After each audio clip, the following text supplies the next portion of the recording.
Junagadh મનપાના ward number 3 ની પેટા ચૂંટણીમાં ભાજપની જીત. ભાજપ ઉમેદવાર અકરમ કુરેશીની 1998 માંથી વિજય.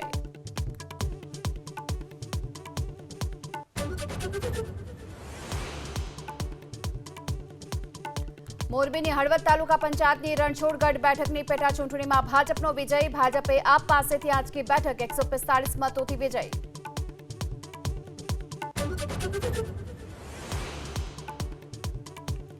રાજકોટમાં રોડની સમસ્યાને લઈ મહિલાઓએ થાળી વગાડીને વ્યક્ત કર્યો આક્રોશ. રજૂઆત છતાં પણ સમસ્યા ન ઉકેલાતા વિરોધ.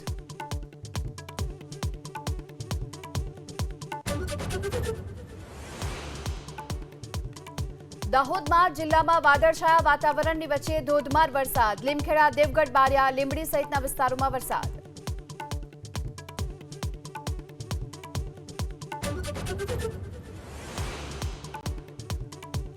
ભારે વરસાદની આગાહીને લઈ સરકાર એક્શનમાં. રાજ્યના તમામ કલેક્ટરોને જોખમી હોર્ડિંગ્સ, નમેલા વૃક્ષો, વીજપોલ દૂર કરવા માટેની અપાઈ સૂચના.